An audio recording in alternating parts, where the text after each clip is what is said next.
प्यारे दोस्तों, उत्तर प्रदेश लोक सेवा आयोग द्वारा राजकीय डिग्री कॉलेज में असिस्टेंट प्रोफेसर पद पर चयन हेतु भूगोल विषय की परीक्षा 15 मार्च 2022 को आयोजित की गई। इस वीडियो में हम लोग कुछ महत्वपूर्ण प्रश्नों की व्याख्या के साथ सभी का उत्तर जानेंगे। यदि बाद में किसी प्रश्न के उत्तर में बदलाव होता है तो पिंड कमेंट के माध्यम से संशोधित उत्तर दिया जाएगा, इसलिए वीडियो देखने के बाद कमेंट बॉक्स में अवश्य चेक करें। हम लोग सीरीज ए हल करने जा रहे हैं। भाग 1 में सामान्य अध्ययन के 30 प्रश्न हैं, जबकि भाग 2 में भूगोल विषय से 90 प्रश्न हैं। इस प्रकार इसमें कुल 120 प्रश्न हैं। इसमें प्रश्न का गलत उत्तर देने पर 1/3 निगेटिव मार्किंग भी निर्धारित किया गया था। इस विज्ञापन में सीटों की संख्या बहुत कम है, जैसे जनरल में केवल 2 सीट है, इसलिए इसके कट ऑफ पर बात करना मूर्खता होगा। किंतु जितने लोग सामान्य अध्ययन में 22 से अधिक और भूगोल में 68 से अधिक प्रश्न किए हैं, उनकी तैयारी काफ़ी अच्छी है और यदि निरंतरता बनाए रखते हैं तो आगामी किसी न किसी परीक्षा में उनका चयन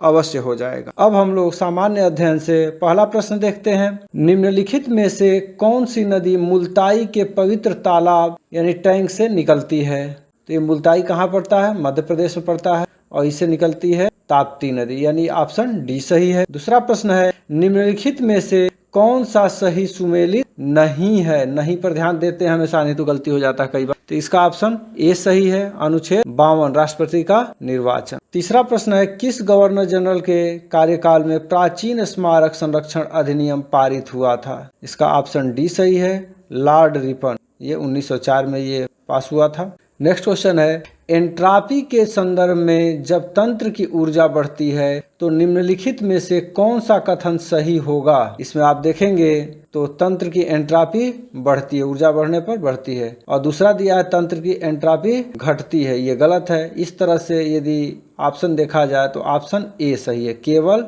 एक। पांचवा प्रश्न है, मराठों के संदर्भ में निम्नलिखित में से कौन सा कथन सही है? पहला इसमें दिया है कथन, मराठा चौथ और सरदेशमुखी के रूप में कर वसूल करते थे। दूसरा दिया है, मराठों ने 1761 में पानीपत के द्वितीय युद्ध में भाग लिया। नहीं, पानीपत के तृतीय युद्ध में मराठों ने भाग लिया था। इस तरह से दूसरा गलत है, यानी कि इसमें यदि कूट देखा जाए तो ऑप्शन ए सही है, केवल एक। अगला प्रश्न है, निम्नलिखित में से कौन सा सही सुमेलित नहीं है? तो पहला ही देखिए, इसमें बैलाडीला छत्तीसगढ़ में ये है, बहुत प्रसिद्ध खान है लोहे की, लेकिन यहाँ पे ये मध्य प्रदेश दिया हुआ है, तो पहला ही गलत हो गया, यानी कि ऑप्शन ए सही है। नेक्स्ट क्वेश्चन है, एक बस में सवार 50 विद्यार्थियों की औसत आयु 20 वर्ष है। जब कंडक्टर की आयु सम्मिलित कर ली जाती है तो औसत आयु 1 वर्ष बढ़ जाती है। कंडक्टर की आयु है, यही आपसे पूछ रहा है, तो एवरेज आप जान रहे हैं। इसमें दिया हुआ है कि विद्यार्थियों की संख्या कितनी है? 50, यानी कि n=50 हो गया, और इनकी औसत आयु 20 है, लेकिन इन 50 विद्यार्थियों का कुल आयु नहीं पता है, तो इसको x मान लेते हैं। इस तरह से इसको सॉल्व करेंगे तो x=20 गुणे 50 कर देंगे तो ये 1000 आ जाएगा, यानी 50 विद्यार्थियों की टोटल आयु जोड़ने पर हमें 1000 मिलता है। अब माना कंडक्टर की आयु क्या है? x मान लेते हैं। अब एवरेज निकालते हैं, तो आप जान रहे थे कि 1000 था सबका आयु 50 विद्यार्थियों का, इसमें कंडक्टर की आयु x मान लेते हैं, और पहले से 50 थे और कंडक्टर जुड़ गया तो टोटल n की संख्या कितनी हो जाएगी? 51 हो गई। इस तरह से इसको जोड़ने पर 1 अधिक हो जा रहा है, 1 वर्ष आयु बढ़ जाती है, यानी कि एवरेज पहले 20 था तो अब क्या हो जाएगा? 21 हो जाएगा। इस तरह से इसको सॉल्व करते हैं तो 1000 प्लस x बराबर 21 गुणे 51, तो x का वैल्यू जब हम निकाल रहे हैं इसमें तो आप देख रहे हैं कि 71 आ रहा है। x क्या था? कंडक्टर की आयु थी। इस तरह से ऑप्शन ए सही हो गया। आगे देखते हैं, मौलिक अधिकारों के संदर्भ में निम्नलिखित कथनों में से कौन सा सही है? पहला कथन देखिए, संविधान का अनुच्छेद 19(1)(g) भारत के सभी नागरिकों का किसी भी पेशा या व्यवसाय करने के अधिकार को सुरक्षित करता है। सही है ये। दूसरा देखते हैं, संविधान के अनुच्छेद 19(1)(g) के अंतर्गत मादक द्रव्यों के व्यवसाय करने का कोई मौलिक अधिकार नहीं है, तो ये भी सही कह रहा है। इस तरह से इसका ऑप्शन सी सही है, 1 तथा 2 दोनों। ठीक है। अगला प्रश्न देखिए, निम्नलिखित में से कौन सी संख्या नीचे दिए गए चित्र में वाट का स्थान लेगी, प्रश्नवाचक चिन्ह का। ठीक है, तो इसमें सिंपल सा है, लेफ्ट जो दिया हुआ है उसमें से हम राइट को माइनस कर देंगे तो आपको आंसर मिल जाएगा। यानी कि 79 में से 38 को यदि माइनस कर देते हैं तो आंसर आता है 41। इस तरह से ऑप्शन बी सही है। 10वां प्रश्न है, हाइड्रोजन ईंधन सेल वाहन निम्नलिखित रसायनों में से किसको उत्सर्जक के रूप में पैदा करते हैं, तो इसका आंसर होगा ऑप्शन बी जल। 11वां प्रश्न है, निम्नलिखित में से कौन कौन स्वराज पार्टी के गठन से संबंधित थे, तो इसमें ऑप्शन देखेंगे, सुभाष चंद्र बोस नहीं थे, CR दास थे, जवाहरलाल नेहरू नहीं थे, मोतीलाल नेहरू थे। इस तरह से ऑप्शन इसमें का देखेंगे कूट में तो ए सही है, 2 तथा 4। अगला प्रश्न है, नीचे 2 कथन दिए गए हैं, एक को अभिकथन तथा दूसरे को कारण कहा गया है। नर्मदा नदी अपने मुहाने पर डेल्टे का निर्माण करती है, कारण बता रहा है, यह एक भ्रंश घाटी से बहती है। तो आप देखेंगे कि नर्मदा नदी डेल्टा का निर्माण नहीं करती है, लेकिन यह भ्रंश घाटी से होकर के बहती है। इस तरह से ऑप्शन डी इसका सही है, ये गलत है परंतु आर सही है।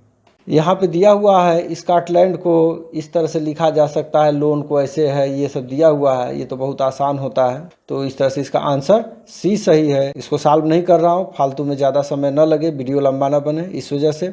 14वां प्रश्न है, निम्नलिखित में से कौन सा सही सुमेलित नहीं है, तो इसमें ऑप्शन बी यह सुमेलित नहीं है। शोषण के विरुद्ध अधिकार, इसमें दिया है अनुच्छेद 20 से 22, जबकि शोषण के विरुद्ध अधिकार अनुच्छेद 23 व 24 में दिया गया है। इस तरह से ये गलत, तो ऑप्शन बी सही होगा। अगला देखिए, एरो इंडिया 2021 के संदर्भ में निम्नलिखित में से कौन सा कथन सही है, इसका आयोजन बेंगलुरु में किया गया था, बिल्कुल सही है ये।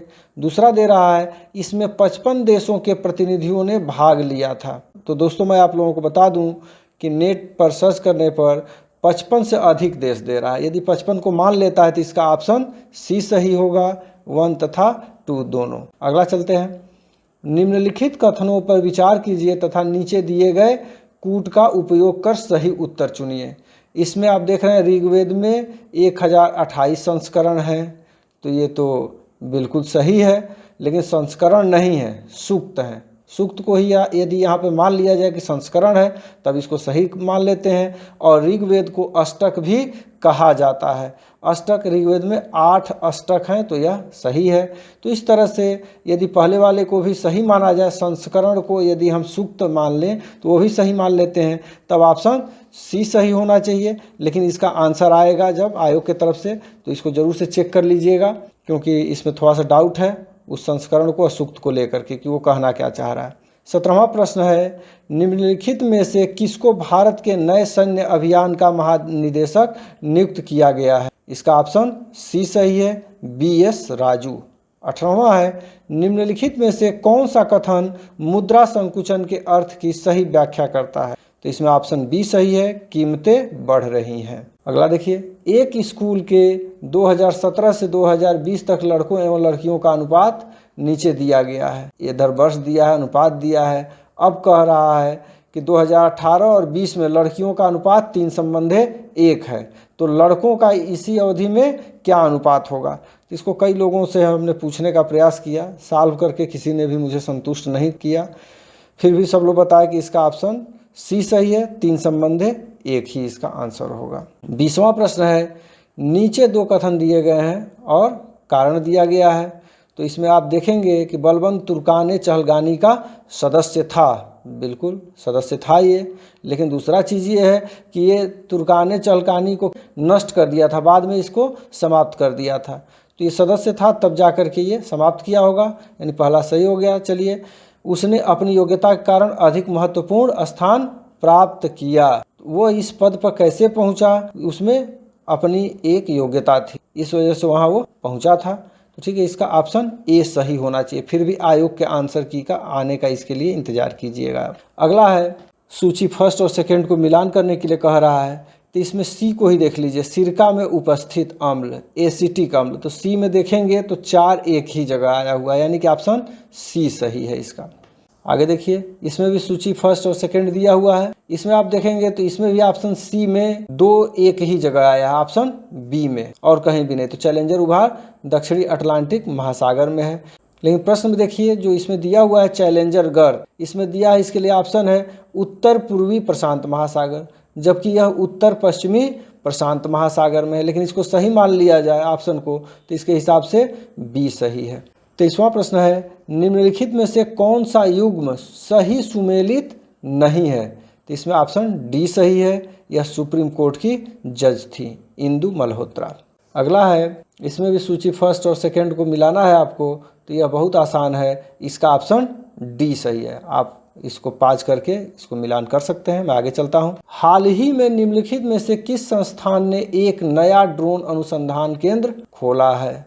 तो इसका ऑप्शन बी सही है, आईआईटी रुड़की। 26वां प्रश्न है अधिकतर रेगिस्तानी पौधे रात के समय पुष्पित होते हैं क्योंकि? इसका ऑप्शन डी सही है, रेगिस्तानी कीड़े रात के समय सक्रिय होते हैं। अगला है पेड़ जड़ से वैसे ही संबंधित हैं जैसे धुआं, निम्नलिखित में से किससे संबंधित है? इसका ऑप्शन सी सही है, आग। 28वां जूलू जनजाति निम्नलिखित राष्ट्रों में से किस में पाई जाती है? इसका ऑप्शन डी सही होगा, दक्षिण अफ्रीका में। और 29वां प्रश्न है निम्नलिखित में से कौन सा देश क्वाड समूह का हिस्सा नहीं है? तो इसमें भारत, ऑस्ट्रेलिया, जापान और संयुक्त राज्य अमेरिका, ये 4 क्वाड में आते हैं, ये कतर नहीं है। तो ऑप्शन ए सही होगा।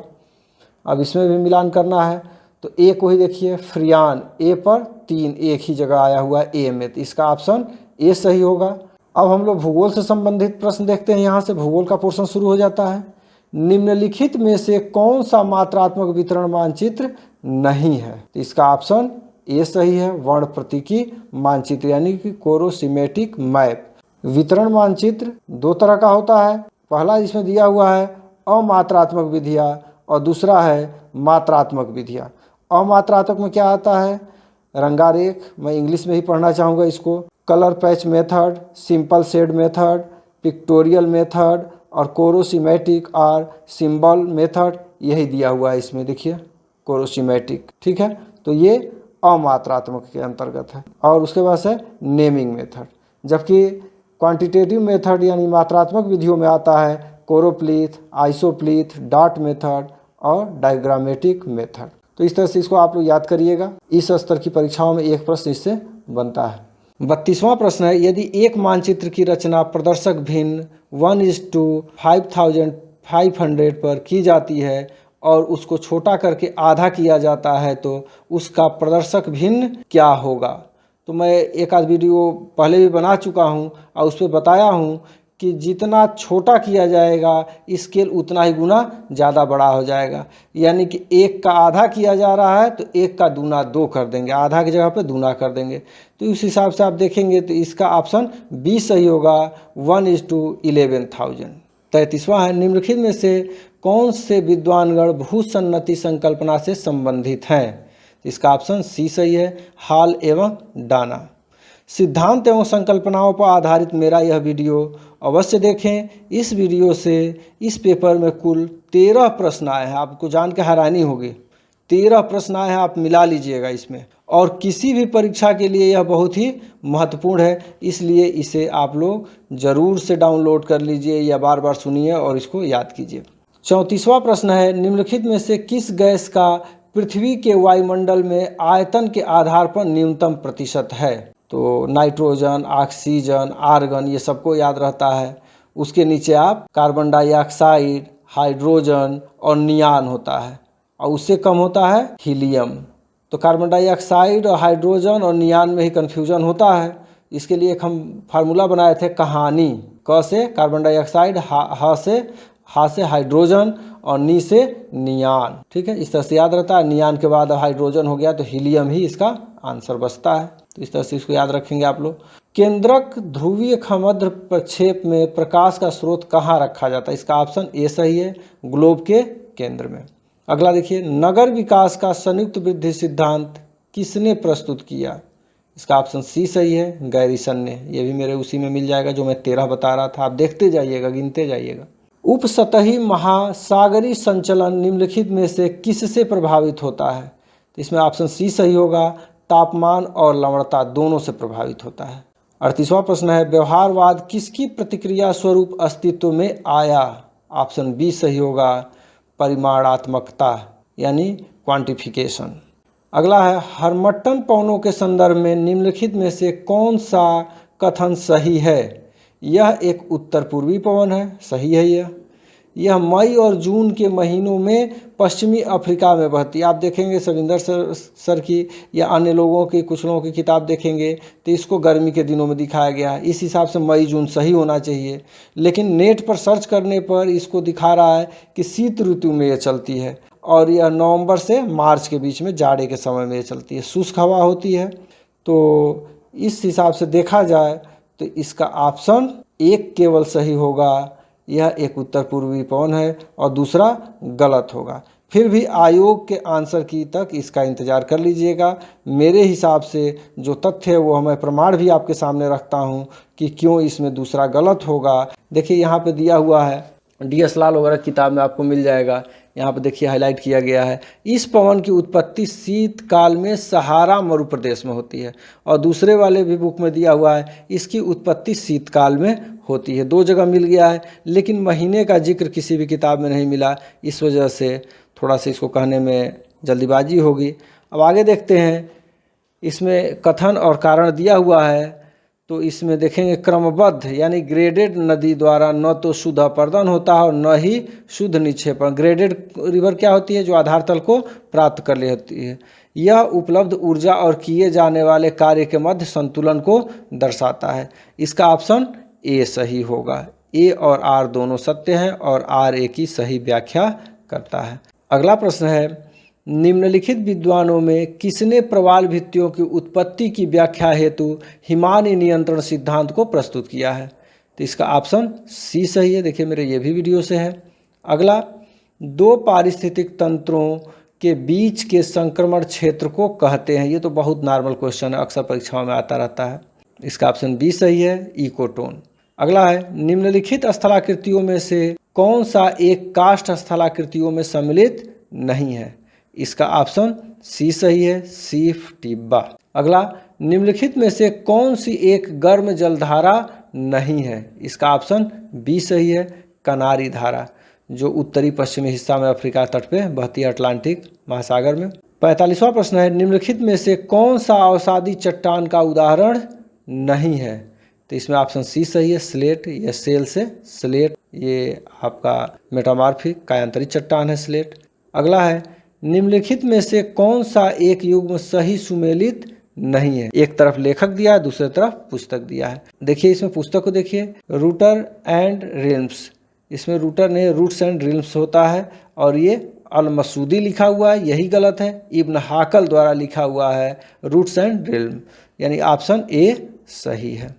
पुस्तकों पर आधारित मेरा यह वीडियो अवश्य देखें। इस वीडियो से इस पेपर में कुल 3 प्रश्न आए हैं और किसी भी परीक्षा के लिए यह बहुत ही महत्वपूर्ण है। अगला है, निम्नलिखित विद्वानों में किसने जलवायु का वर्गीकरण वर्षण प्रभाविता अनुपात के आधार पर प्रस्तुत किया? ये भी बहुत सामान्य प्रश्न है। ऑप्शन सी सही है, थानथवेट। 48वां है, निम्नलिखित में से कौन सा देश स्थल आवृत देश नहीं है? तो इसमें ऑप्शन ए सही है, कुवैत, फारस की खाड़ी के शीर्ष पर यह है। और 49वां क्वेश्चन है, निम्नलिखित में से कौन सा एक अभ्रक में नहीं पाया जाता है? तो अभ्रक एक अलौह खनिज है, यानी कि इसमें लोहा नहीं पाया जाएगा। ऑप्शन ए सही है। इसमें तेल शोधन कारखाना दिया हुआ है, भारत के राज्य दिया हुआ है, तो पहला ही इसमें उठा लीजिए, कोयली। तो पहला ए में आप देखेंगे तो कोयली कहाँ है? गुजरात में।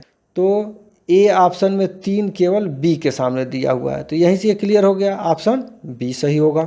निम्नलिखित में से भारत के किस राज्य को 3 अंतर्राष्ट्रीय सीमाएं स्पर्श करती हैं? तो इसमें आप देखेंगे तो 3 तरफ से केवल अरुणाचल प्रदेश है, जिसमें भूटान, उसके बाद से चीन और म्यांमार इसको टच करता है। ऑप्शन डी सही होगा, अरुणाचल प्रदेश। 52 है, निम्नलिखित में से किसने विश्व को जनसंख्या संसाधन प्रदेशों में विभक्त किया? ऑप्शन डी सही है, एडवर्ड एकरमैन। 53 क्वेश्चन है, निम्नलिखित में से कौन सा एक महासागरों की धाराओं को प्रभावित करने वाले प्राथमिक कारकों में सम्मिलित नहीं है? कोरियालिस बल, तो ये धाराओं को प्रभावित करता है, यानी कि पृथ्वी की घूर्णन जो गति है उसकी वजह से कोरियालिस बल जनरेट होता है और इससे धाराओं पर प्रभाव पड़ता है। गुरुत्वाकर्षण का प्रभाव नहीं पड़ता है, जबकि पवन, महासागर, तल की स्थलाकृति का प्रभाव पड़ता है।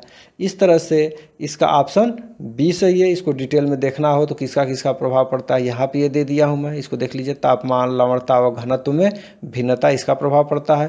वायुदाब व पवन का प्रभाव पड़ता है। वाष्पीकरण व वर्षा का प्रभाव पड़ता है।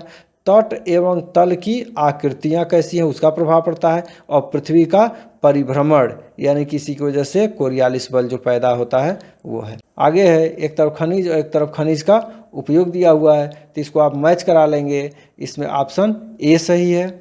अगला देखते हैं, निम्नलिखित में से कौन सा सही सुमेलित नहीं है, ये पूछ रहा है। तो सुमेलित नहीं है आप देखेंगे तो उत्तर मध्य रेलवे गोरखपुर दिया है, नहीं, ये प्रयागराज है इसका मुख्यालय। और दक्षिण मध्य बिलासपुर दिया है, जबकि इसका सिकंदराबाद होगा, यानी कि 1 और 2 सुमेलित नहीं है। तो ये ऑप्शन सी, यानी इसमें दिया है 2 और 1, ये सही ऑप्शन होगा, यह सुमेलित नहीं है। आगे चलते हैं, इसमें दर्रा दिया हुआ है और राज्य और केंद्र शासित प्रदेश दिया हुआ है, कह रहा है इसको मैच कराने के लिए। तो ये बहुत आसान है, आराम से आप मैच करा सकते हैं। इसका ऑप्शन बी सही है। दर्रों को याद करने के लिए यह मेरा बहुत ही मज़ेदार वीडियो है, इसे आप लोग ज़रूर से देखिए, आसान तरीके से आपको याद हो जाएगा। अगला देखिए, क्रिस्टालर के केंद्रीय स्थल सिद्धांत में परिवहन नियम का क्या संकेत है, यानी कि आपको ट्रांसपोर्ट प्रिंसिपल को पूछ रहा है ये। तो इसमें एक फार्मूला हम बनाए हुए हैं, एक सीरीज हमने दिया है अपने चैनल पे, आपकी तैयारी मेरी जिम्मेदारी, उसमें जाएंगे तो कहीं ना कहीं इसकी व्याख्या मिली होगी कि इसको कैसे याद करेंगे। इसका फार्मूला मैं बताया था MTA, माता MTA, और आप जो के वैल्यू है क्रिस्टालर का वो 3, 4 और 7, यानी 3 को 4 में जोड़ देंगे तो 7 हो जाएगा। M से क्या होगा, मार्केट, T से ट्रांसपोर्ट और A से एडमिनिस्ट्रेशन, ये क्रम से रहेगा और क्रम से इसका। तो यहाँ पे दे रहा है परिवहन, यानी T ट्रांसपोर्ट, इसका वैल्यू क्या हो जाएगा 4, यानी कि ऑप्शन सी सही है। अगला है, निम्नलिखित में से किसने पृथ्वी को प्राकृतिक प्रदेशों में बांटा था, AJ हर्बर्टसन, ऑप्शन डी सही है। अगला, उत्तराखंड में मंदाकिनी नदी को निम्नलिखित में से किस और नाम से भी जाना जाता है। तो वहाँ पे मंदाकिनी को केदार घाट का नाम दिया गया है। इस तरह से अनुमान ये लगाया जा सकता है कि इसका ऑप्शन बी सही होगा, केदार गंगा, लेकिन इसका एकदम स्पष्ट कहीं भी लिखित अभी मिल नहीं पाया है। आप लोगों में से किसी को मिले तो जरूर कमेंट करके बताइएगा। आगे देखते हैं, एक तरफ खान दिया हुआ है, दूसरी तरफ खनिज दिया हुआ है। अब इसमें इसको आप मैच कराएंगे तो इसका ऑप्शन बी सही है। खनिजों को याद करने के लिए यह मेरा बहुत ही उपयोगी वीडियो है। इस वीडियो से इस पेपर में कुल 2 प्रश्न आए हैं, तो इसको भी आप लोग ध्यान से देखेंगे और याद कर लेंगे। अगला है, चंद्रप्रभा वन्य जीव अभयारण्य निम्नलिखित में से किस जिले में स्थित है। तो ऑप्शन ए सही है, चंदौली। सौर विकिरण विषमता एवं जलवायु परिवर्तन सिद्धांत का प्रतिपादन किसने किया। तो इसका ऑप्शन ए सही है, HJ क्रिचफील्ड। यह जो मैं सिद्धांत वाला अपना वीडियो बनाया हूँ उसमें यह सम्मिलित नहीं है, काफ़ी लोगों ने उससे ले करके और नोट्स बना लिया है, तो उसी नोट्स में इसको आप एक जोड़ लीजिए। आप लोग जितना भी परीक्षा देते हैं उस लिस्ट में कोई कम हो, नया किसी एग्जाम में आ जाता है तो अपनी लिस्ट को और लंबी करते जाइए यदि आगे तैयारी करना है तो। आगे देखिए, इसमें भी सूची का मिलान करना है, ये भी देखिए उसी से संबंधित है वीडियो, थाट वाला जो मेरा वीडियो है, तो आप मैच कराएंगे तो इसका ऑप्शन सी सही है। अगला प्रश्न है, निम्नलिखित में से कौन सा अनाच्छादन प्रक्रम का उदाहरण नहीं है। तो इसमें आप देखेंगे कि अपक्षय और अपर्दन सब लोग जानते हैं, ये अनाच्छादन डेनुडेशन के अंतर्गत आता है, लेकिन कन्फ्यूजन यहाँ बृहद संचलन और निक्षेपण में है। तो इससे आप क्लियर कर लीजिए। NCERT क्लास 11th में ये चार्ट दिया हुआ है, इसमें अपक्षय, बृहद संचलन और अपर्दन या परिवहन ये इसमें सम्मिलित है। तो आप ऑप्शन में यहाँ देख ही रहे हैं कि इसमें अपक्षय और अपर्दन आ गया और बृहद संचलन NCERT में दिया है, यानी कि ऑप्शन डी उदाहरण नहीं है, यानी कि यही ऑप्शन सही है। आगे देखते हैं, भूगोल में मानवतावादी संप्रदाय की स्थापना किसने की है। अब ये समझ लीजिए हायर का तो मतलब ये बहुत ही रटा पीटा क्वेश्चन है, इसलिए सबको याद होगा। इसका ऑप्शन बी सही है, यूफुतुआन। नेक्स्ट, प्रयास का गतिशीलता संक्रमण सिद्धांत किसने प्रतिपादित किया था। जोड़ते जाइए, 13 मैंने बताया था, ये सब आ रहे हैं उसी में। तो इसका ऑप्शन डी सही है, जेलिंस्की।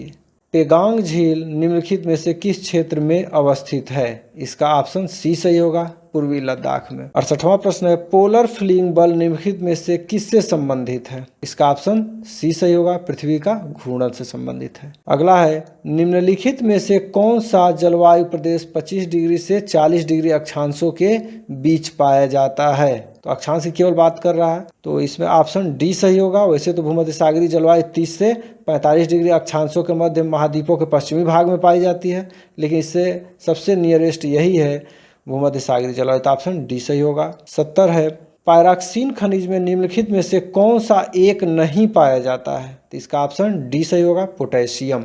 71, निम्नलिखित में से किसने कॉस्मोग्राफी का प्रतिपादन किया तथा उसे यूरेनोग्राफी और जियोग्राफी में विभाजित किया? ये भी आपको आसानी से मिल गया होगा, इसका ऑप्शन सी सही है, अलेक्जेंडर वान हम्बोल्ट। अगला देखिए, यदि एक मानचित्र प्रक्षेप पर रेखा जाल के निर्माण हेतु घटाई गई पृथ्वी का अर्धव्यास r है तो गाल प्रक्षेप पर रेखा जाल की भूमध्य रेखा की लंबाई क्या होगी? उसका सूत्र है ऑप्शन सी में 2/r cos 45 डिग्री। ये 45 डिग्री का निकालते हैं, चूंकि इसमें सभी अक्षांश रेखाएं इक्वल डिस्टेंस की होती हैं, तो यही फार्मूला हर जगह काम कर जाएगा। तो ये हो गया आपका। 73वां है, एक स्थलाकृतिक मानचित्र अथवा भूपत्रक जिसकी संख्या 63N है में दो लक्ष्यों के बीच की दूरी 4 सेंटीमीटर है, तो उन दोनों बिंदुओं के मध्य स्थल पर वास्तविक दूरी क्या होगी? तब देखिए, 1/4 इंच या डिग्री सीट का RF ले लेते हैं तो 1:2,50,000 ये आता है। चूंकि 1 सेंटीमीटर बराबर क्या दिया है? 2,50,000 सेंटीमीटर, तो 4 सेंटीमीटर बराबर क्या होगा? 2,50,000 सेंटीमीटर में इसको गुणा कर देंगे, इस तरह से ये हो जाएगा 10 लाख सेंटीमीटर हो जाएगा। अब 10 लाख सेंटीमीटर को हम 1 लाख से डिवाइड कर देंगे किलोमीटर में बदलने के लिए, तो ये हो जाएगा आपका 10 किलोमीटर। यहाँ पे मैंने इसे सॉल्व कर दिया है, आप लोग पॉज करके वीडियो को थोड़ा सा ध्यान से देखेंगे तो ये समझ में आ जाएगा। इस तरह से इसका ऑप्शन डी सही है, 10 किलोमीटर। अगला है, मृत घाटी निम्नलिखित में से किसके लिए जानी जाती है? इसका ऑप्शन ए सही है, अत्यधिक उष्णता के लिए। निम्नलिखित में से कौन सा एक हिमानीकृत स्थलाकृति नहीं है? इसमें ऑप्शन सी यारडांग, ये सही है। 76 है, रुको और जाओ निश्चयवाद की संकल्पना दी गई है, किसके द्वारा दी गई है?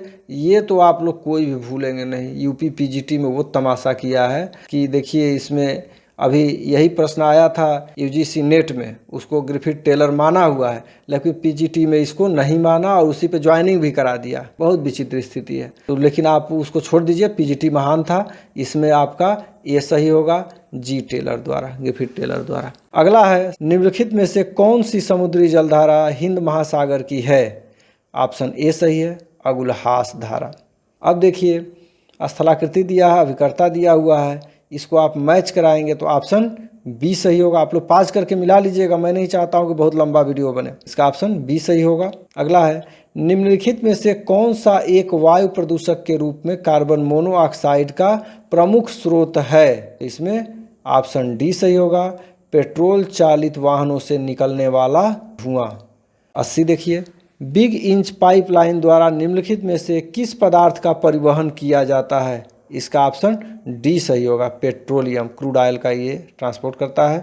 81 है, भारत के कितने राज्य तट रेखा पर स्थित है? इसका ऑप्शन बी सही है, 9। अगला, खारी मिट्टी परिणाम होता है? इसका ऑप्शन बी सही है, उच्च दर का वाष्पीकरण और मिट्टी का बहुत कम निक्षालन। अगला देखिए, खनिज दिया है और खनन शहर दिया हुआ है और कह रहा है निम्नलिखित में से कौन सा सुमेलित नहीं है? इसको ध्यान दिया कीजिए, मैं भी पहली बार इसका जब आंसर की निकाल रहा था तो इसको नहीं ध्यान नहीं दिया, गलत हो गया था, फिर बाद में इसको करेक्ट किया हूँ मैं। इस तरह से आप देखेंगे, तांबा, चित्रदुर्ग जिले में तांबा का खनन होता है कुछ दूरी पे, लेकिन बहुत महत्वपूर्ण नहीं है। लौह अयस्क बेलारी बहुत प्रसिद्ध है, उच्च क्वालिटी का यहाँ आयरन ओर पाया जाता है। मैग्नीज भिलवाड़ा बहुत प्रसिद्ध नहीं है। बॉक्साइट कटनी में इसका उत्पादन होता है।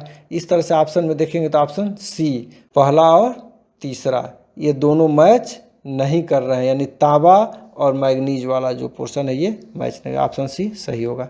निम्नलिखित में से कौन सा एक आरएन मूल्य बिंदुओं के वितरण का यादृच्छिक प्रतिरूप दर्शाता है? यह नेट जून 2012 में प्रश्न पूछा जा चुका है, तो इसका ऑप्शन बी सही होगा। एक, इसको यदि डिटेल में देखना हो, देखिए ये दिया है आर का मान और बिखराव की प्रवृत्ति किस तरह का होगा। तो यहाँ इस 3 को आपको जिसको हाईलाइट किया हो इस पर बस केवल ध्यान देना है। 0 से 0.30 जो दिया गया है उसको बस 0 मान लीजिए, यानी 0 वैल्यू है तो समूहन, यही प्रश्न में आता है, पॉइंट में करके ऐसे नहीं आता है। 0 है तो समूहन, और उसके बाद से 1 है तो नियमित यानी रैंडम या यादृच्छिक किसी को लिखा हुआ है, और 2 या 2 से अधिक देता है तो ये समरूपी या यूनिफॉर्म होता है। तो इसको रट लेंगे, ये प्रश्न भी परीक्षाओं में आता है। आगे है, निम्नलिखित में से किस भूगोलवेत्ता ने परिमाणात्मक क्रांति को गृह युद्ध नाम दिया था? इसका ऑप्शन बी सही है, डडले स्टाम्प ने दिया था। यहाँ उष्णकटिबंधीय चक्रवातों के नाम और क्षेत्र दिया गया है, ये तो बहुत फॉर्मल क्वेश्चन है, इसको आप मैच करा लेंगे। इसका ऑप्शन ए सही होगा। अगला प्रश्न है, निम्नलिखित में से कौन सा एक बहुचक्रीय स्थलाकृति का उदाहरण नहीं है? तो इसमें ऑप्शन सी, गोखुर झील या छाड़न झील। नेक्स्ट है, निम्नलिखित में से कौन सा सही सुमेलित नहीं है? तो इसमें ऑप्शन बी, बार्डविले परिवहन मॉडल से ये संबंधित नहीं है। देखिए इस तरह से मैं सिद्धांत वाला अपना वीडियो बनाया हूँ, इसमें ये 3 यहाँ पे जो सही है आपको देखिए, मिर्डाल और फ्रैंक और फ्रीडमैन, ये तीनों आपके यहाँ पे दिख रहे हैं। आप सिद्धांत वाला मेरा वीडियो देखेंगे तो ऐसे क्रमबद्ध तरीके से, बहुत व्यवस्थित तरीके से दिया गया है। जो लोग देखे हैं तारीफ भी करते हैं और निश्चित रूप से उनको लाभ भी हुआ होगा, तो आप लोग जरूर से देखिएगा यदि आप लोग नहीं देखे हैं तो। आगे, ग्रेनाइट निम्नलिखित में से किस प्रकार की चट्टान है? तो इसका ऑप्शन ए सही है, केवल आग्नेय। अगला प्रश्न देखिए, निम्नलिखित में से कौन सा एक पृथ्वी की सतह पर पानी का सबसे बड़ा भंडार है? नदियाँ, झीलें, जयमंडल। जयमंडल में नदी, झील ये सब आ जाएंगे, इस तरह से ऑप्शन बी, जयमंडल सही होगा। 91 देखिए, मध्य गंगा के मैदानों में पाई जाने वाली CWA प्रकार की जलवायु निम्नलिखित में से किस अन्य स्थान पर भी पाई जाती है? तो इसका ऑप्शन बी सही होगा, उत्तर मैक्सिको। नेक्स्ट है, निम्नलिखित में से किसने लेवेंसराम की अवधारणा का प्रतिपादन किया? इसका ऑप्शन डी सही है, रेड जेल। निम्नलिखित में से कौन सा सही सुमेलित नहीं है? इसमें आप देखेंगे कि ऑप्शन डी, तृणभक्षी द्वितीयक उपभोक्ता लिखा है, जबकि यह प्राथमिक उपभोक्ता होता है। इस तरह से ऑप्शन डी सही होगा। उसके बाद यहाँ दिया हुआ है, सही मिलान करना है, तो इसको आप लोग 5 करके मिलान कर लीजिएगा। इसका ऑप्शन ए सही है। नेक्स्ट है, अनुकूलतम जनसंख्या का सिद्धांत निम्नलिखित में से किसके द्वारा सर्वप्रथम प्रस्तुत किया गया? इसका ऑप्शन बी सही है, केनन द्वारा। गाजा पट्टी निम्नलिखित में से किन 2 देशों के बीच अवस्थित है? तो आप लोग यहाँ मैप में देख लीजिए, यहाँ स्पष्ट दिख जा रहा है कि इधर इजराइल दिया हुआ है नॉर्थ ईस्ट साइड में, और साउथ वेस्ट में जो दिया है इजिप्ट लिखा हुआ है, यानी कि इजराइल और इजिप्ट यानी मिस्र के बीच में है, यानी ऑप्शन सी सही होगा। अगला प्रश्न है, निम्नलिखित में से कौन सा सही सुमेलित नहीं है? तो इसका ऑप्शन सी, बहुनाभिक सिद्धांत, BJL बेरी लिखा हुआ है, जबकि ये हैरिस एवं उलमैन द्वारा दिया गया है। आप लोग यहाँ से देख सकते, देखिए थाट में ऐसे मैंने जो वीडियो बनाया है वहाँ पे ये पड़ा हुआ है, सभी बहुत व्यवस्थित बनाया गया, आप लोग जरूर देखिएगा नहीं देखे हैं तो। अगला है, निम्नलिखित में से कौन सा मानचित्र प्रक्षेप को अंडाकार होमोलोग्राफिक प्रक्षेप भी कहते हैं? तो इसमें ऑप्शन सी सही है, मालवीड प्रक्षेप। 99 प्रश्न है, निम्नलिखित में से कौन से भूगोल में द्वैतवाद प्रस्तुत करता है? बहुत सामान्य प्रश्न है, ऑप्शन सी सही होगा, प्रादेशिक एवं क्रमबद्ध भूगोल।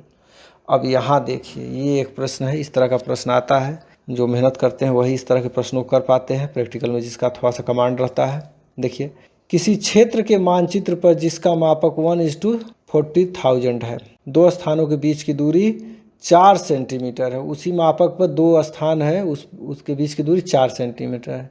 उसी क्षेत्र के हवाई छाया चित्र पर उन्हीं स्थानों, यानी जो पहला 4 सेंटीमीटर का था, उन्हीं दोनों स्थानों के बीच की दूरी 10 सेंटीमीटर है। जब हवाई छाया चित्र इसका लिया गया तो उनके बीच की दूरी 10 सेंटीमीटर हो गई। तो हवाई छाया चित्र का मापक क्या होगा, यही आपसे पूछ रहा है। तो यहाँ देखिए, इसको आसानी से समझिए आप। मापक पहला दिया है 1:40,000, तो इसको स्केल बनाया गया। देखिए 1 सेंटीमीटर बराबर कितना दिया रहा है, 40,000 सेंटीमीटर के बराबर हो गया, ठीक है।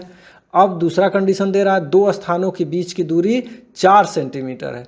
तो अब देखिए 4 सेंटीमीटर का यहाँ पे स्केल बना दिया गया। अब ए और बी के बीच वही स्केल था, इनके बीच में ए और बी दो स्थान दिखा दिया गया है इसमें। और इसमें देख रहे हैं कि एक में था 40,000, तो 4 सेंटीमीटर में 4 से गुणा कर देंगे तो ये हो जाएगा 1,60,000 सेंटीमीटर के बराबर हो गया।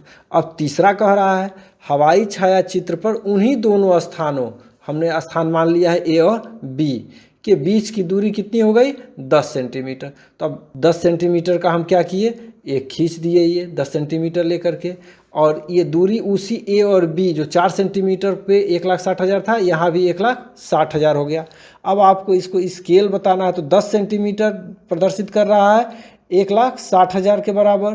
तो 1 सेंटीमीटर कितना प्रदर्शित करेगा, कम को, इसको भाग दे देंगे, 1,60,000 को भागा 10 कर देंगे तो ये आ जाएगा 16,000। तो एक जो बॉक्स है ये कितने को दर्शाएगा, 1:16,000 के बराबर दे, यानी कि ऑप्शन इसका ए सही होगा। इसको थोड़ा सा रोक के और ध्यान से समझने का प्रयास करेंगे तो आपको समझ में आ जाएगा। नेक्स्ट है, एक तरफ लेखक और पुस्तक दिया हुआ है, इसमें देखिए, तो इसको आप मैच कराएंगे तो इसका ऑप्शन बी सही है। अगला है, निम्नलिखित में से कौन सा एक पूर्वांचल अथवा पूर्वी पहाड़ और पर्वत का हिस्सा नहीं है, तो इसमें ऑप्शन बी गारो पहाड़िया। अगला है, मूल चट्टान और रूपांतरित चट्टान दिया हुआ है, तो इसमें आप मैच करा लेंगे, सामान्य प्रश्न के अंतर्गत ये सब आते हैं, तो इसका ऑप्शन बी सही होगा। अगला है, पृथ्वी पर आने वाले सौर विकिरण को निम्नलिखित में से किसके द्वारा अधिकतम अवशोषित किया जाता है, तो इसमें ऑप्शन डी सही है, जलवाष्प। भारत में ग्रामीण पर्यटन की शुरुआत निम्नलिखित में से किस पंचवर्षीय योजना के दौरान किया गया, तो इसमें ऑप्शन ए 10वीं पंचवर्षीय योजना होगा। 2002 में इसकी शुरुआत हुई थी और 10वीं पंचवर्षीय योजना का काल क्या था, 2002 से 2007। अगला है, राष्ट्रीय जनसंख्या नीति का दीर्घकालीन उद्देश्य किस वर्ष तक स्थिर जनसंख्या प्राप्त करना है, तो इसका ऑप्शन डी सही है, 2045 तक। अगला है, एक ग्राफ जिस पर किसी स्थान के एक वर्ष के सभी महीनों के आर्द्र बल्ब तापमान और सापेक्षिक आर्द्रता के मध्य संबंध को दर्शाता है उसे कहते हैं, तो आर्द्र बल्ब टेम्परेचर और रिलेटिव ह्यूमिडिटी की जब बात आ जाए तो ये हो जाता है आपको क्लाइमोग्राफ, यानी कि ऑप्शन डी सही है। अगला है, महासागरीय जल में लवणता घटती है, लवणता घटेगी जब भारी वर्षा होती है, यानी ऑप्शन सी सही है। आगे है, भारत में निम्नलिखित प्रव्रजन प्रवाह में से किसमें पुरुष प्रव्रजन से अधिक स्त्री प्रव्रजन होता है, तो इसका ऑप्शन ए सही है, गांव से गांव। शादी विवाह में आप देखते हैं लड़कियों की शादी होती है तो एक गांव से दूसरे गांव जाती है। 110 है, किस अक्षांश रेखा की वास्तविक लंबाई भूमध्य रेखा की आधी होती है, तो इसका ऑप्शन बी सही है, 60 डिग्री की। ये सब रट लेना चाहिए, ये सब प्रश्न आते हैं। 111 देखिए, किरकुक जो विश्व का सर्वाधिक महत्वपूर्ण तेल क्षेत्र है स्थित है, इसका ऑप्शन बी सही है, इराक। अगला है, एक तरफ नदी घाटी परियोजना दिया गया, दूसरी तरफ नदी है, किस नदी पर बना है, तो आप लोग इसको ध्यान से देख लीजिएगा, इसका ऑप्शन डी सही है, आप मिलान कर लीजिएगा इसको। नदी घाटी परियोजनाओं पर आधारित मेरा यह वीडियो अवश्य देखें, इसे बहुत ही आसान ट्रिक के माध्यम से समझाया गया है और किसी भी परीक्षा में इसको 5 मिनट आप समय दे देंगे तो ये तैयार हो जाएगा इस वीडियो के माध्यम से। तो आगे देखिए, केमैन गर्त निम्नलिखित में से किस सागर में स्थित है, इसका ऑप्शन सी सही है, कैरेबियन सागर में स्थित है। 114 है, निम्नलिखित में से किस एक प्रकार की जलवायु संयुक्त राज्य अमेरिका में रॉकी पर्वत के पूर्व और पश्चिम दोनों तरफ पाई जाती है, इसमें कन्फ्यूजन है, किस डिस्टेंस की बात कर रहा है, पर्वत पे बात कर रहा है या पर्वत से ज़्यादा डिस्टेंस की बात कर रहा है, स्पष्ट नहीं हो पा रहा है, कहीं इसका प्रमाण भी नहीं मिल पा रहा है। वैसे देखा जाए तो ज़्यादा संभावना है कि इसका ऑप्शन बी सही होगा, फिर भी मैं गारंटी इसका नहीं ले रहा हूँ और मैं जितना भी दिया हूँ इसमें कुछ गलतियाँ हो सकती हैं, अपने तरफ से मैंने प्रयास किया है, लेट से मैंने वीडियो डाला है ताकि अधिक एक्यूरेसी रह सके। फिर भी यदि इसमें कुछ त्रुटि आप लोगों को समझ में आती है, मेरे चैनल से काफ़ी विद्वान प्रतियोगी छात्र लोग जुड़े हुए हैं तो सुझाव ज़रूर कमेंट बॉक्स में देंगे और इस चैनल को आप लोग मित्रवत रखिए। मैं बार बार कहता हूँ, इसको स्टडी मटेरियल के रूप में जानिए, एक दूसरे का सहयोग कीजिए, तो जो भी कमी होगा उसको पिन कमेंट के माध्यम से मैं अपडेट कर दूंगा। मैं पहले ही बताया हूँ तो उसको आप लोग देखते रहेंगे। अगला प्रश्न है, निम्नलिखित में से कौन सा एक जैव मंडल में पुनः चक्रित नहीं होता। तो इसका ऑप्शन ए सही है, ऊर्जा। अगला प्रश्न है, निम्नलिखित में से किसने सर्वप्रथम फसल संयोजन विधि तैयार की थी? तो इसमें देखिए इसका ऑप्शन डी सही है, बीबर। इन्होंने अपना सिद्धांत 1954 में दिया था, जबकि डोई ने 1959 में दिया था। इस तरह से बीबर सही होगा। अगला है, निम्नलिखित में से कौन सी भाषा जम्मू और कश्मीर की प्रमुख भाषाओं में शामिल नहीं है? तो इसका ऑप्शन बी होना चाहिए, पंजाबी। अगला है, चक्रवात चेतावनी प्रणाली में ऑरेंज संदेश इंगित करता है। इसका ऑप्शन बी सही है, तैयार रहें। 119 है, निम्नलिखित में से कौन सा भारत के पीतल बर्तनों के प्रमुख केंद्रों में शामिल नहीं है? तो इसका ऑप्शन बी मदुरई होगा।